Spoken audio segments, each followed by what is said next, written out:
Blessings, welcome. Thank you for joining me on this video.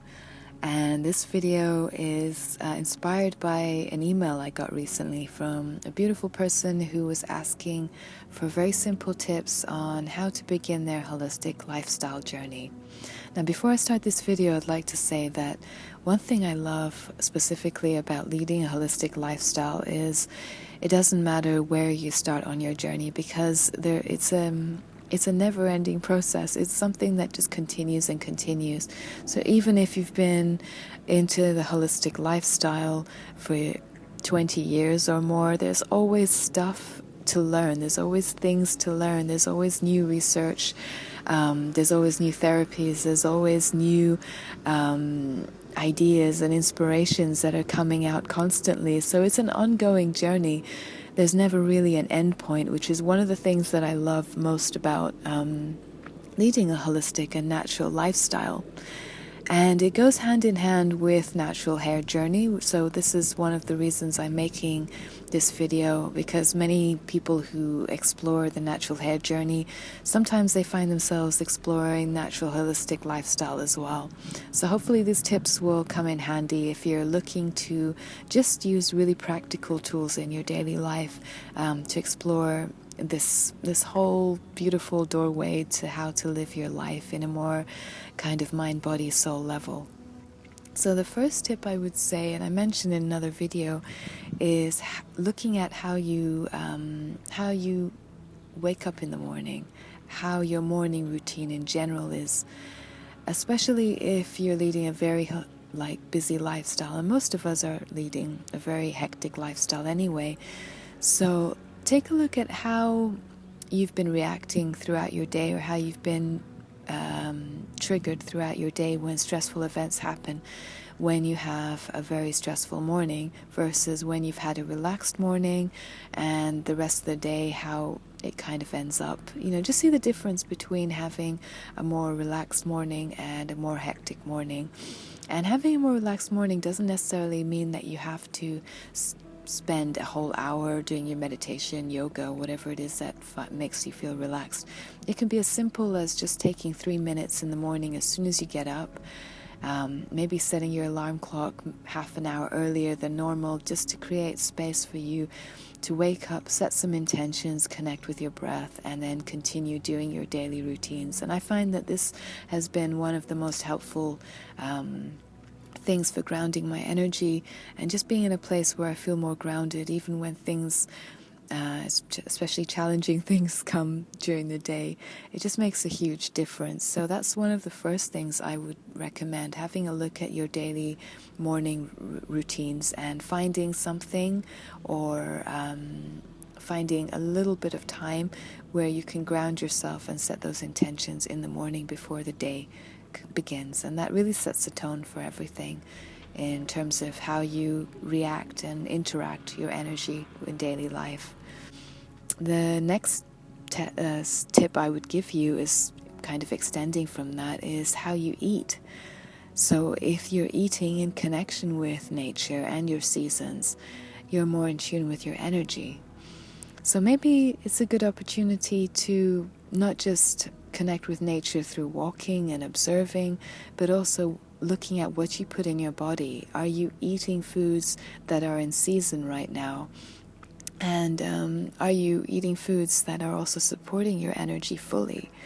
So I know for myself, one of the things I love to do is I love to go to farmers markets and places where it's more local. The food is more local and more within the seasons, and I find it really helps in general. But a huge general tip that I can give to you guys is, usually in autumn and winter, eat things that grow underneath the ground mainly, so root vegetables and that sort of thing. And as we go into spring and summer, eat things that grow above the ground. So that was one of the tips that one of my yoga teachers told me, and it really does make sense, when we're going through the seasons. In terms of the colder seasons, things tend to be more within the ground, more grounding, more rooted, whereas in spring and summer everything tends to be more with prana energy from the sun and more external. So see how you're eating and really observe the ingredients that you're putting into your body, not just through your food, but also through your products. And try and lighten up the load, you know. So many times we eat things or we put things in our body that we don't necessarily need to do.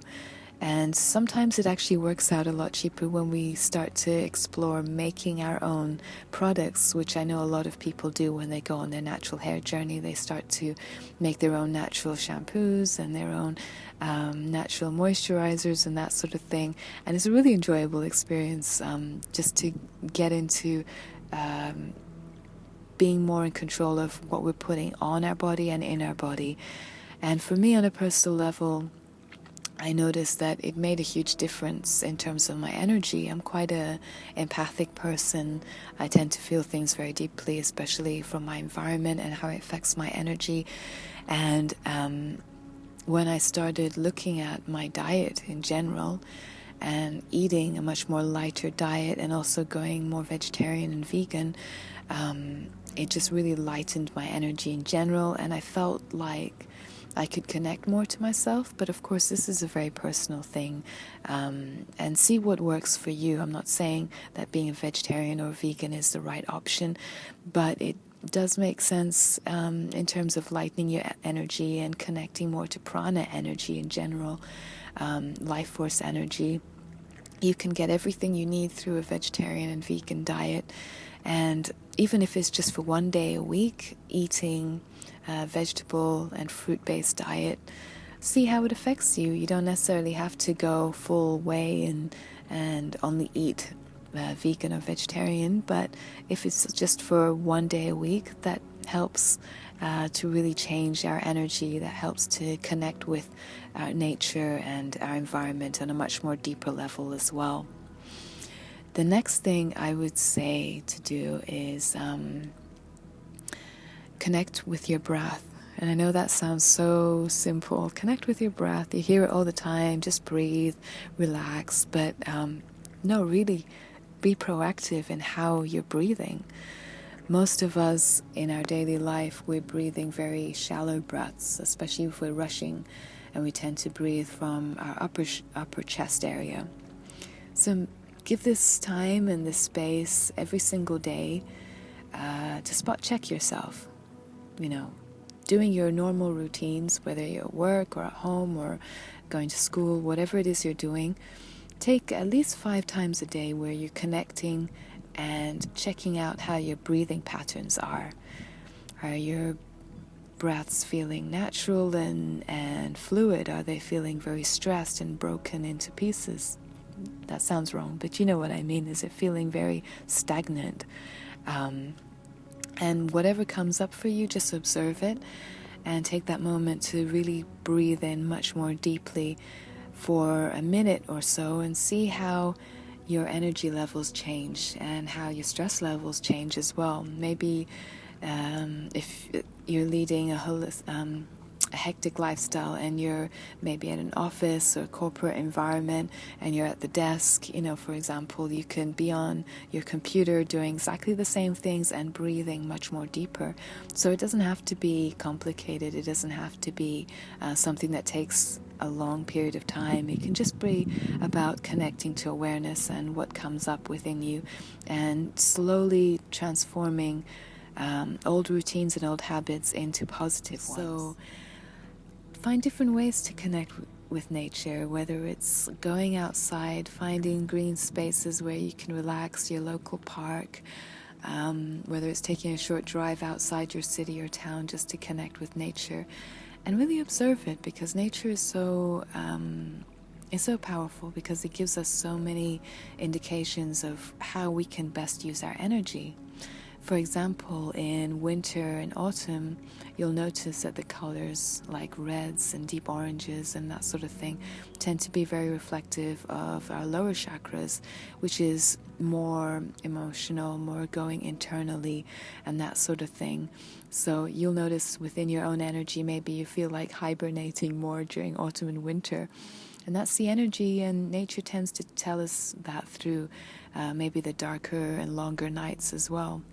Whereas in summer and spring, it tends to be much more lighter. The colors in nature tend to be more light blues, greens, oranges, and not oranges, yellows, I would say yellows and more pastel colors, which are more reflective of our upper chakras and are more kind of external energy centers. So go outside, have a look, see what's coming up for you when you're walking in nature.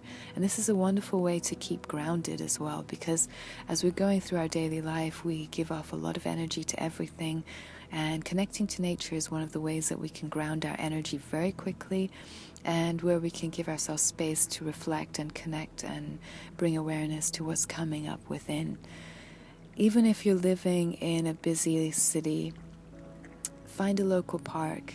Even if it's really cold outside, wrap up warm, go outside and have a look and check out your green spaces. And from personal experience living in London, I know exactly what it's like when it's cold and dark outside, and the last thing you want to do is go and check out your local park when it's windy and rainy. But I found that just making space and time to do this, I actually enjoyed autumn and winter more, whereas before I used to dread autumn and winter just because of the cold and the changes that are happening. But when I felt like I was more in tune with nature, my energy and the way I used my energy was much more creative, and I love that. So connect with your nature spots and the seasons as well. And talking about cycles, this is something that I personally love to do, and that's connecting with the moon cycles. And the moon cycles are so powerful, and I know it sounds like very kind of out there type of hippie stuff when we're talking about the full moon and that type of thing. But, you know, if you read up on it, and I'll put a link below on this topic, if you read up on it, it has a deep connection with our body, because our body is mainly made up of water in the first place, and the moon is very much connected to tides and our subconscious and all the things that are very powerful but very subtle as well, but make a huge difference. So when we connect to the moon cycles, especially our new moon and our full moon, we can connect to setting intentions and using our energy in a much more beautiful way. And for me personally, I love to make new intentions, new projects happening on the new moon.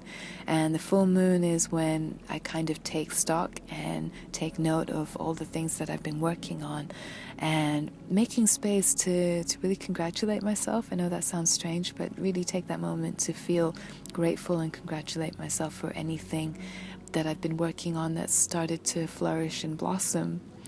So again, please check out the links below. It will go into so much more details about the moon cycles and how it affects us and how you can work with it. But this tip was definitely one of the things that helped me the most when it came to connecting with nature. So those are some tips that you can use straight away today and this week. See if you can use those tips. And I'll put a link below on some more tips that you can use. And I hope you find them helpful. Take care of yourselves, and I'll make a video soon. Bye.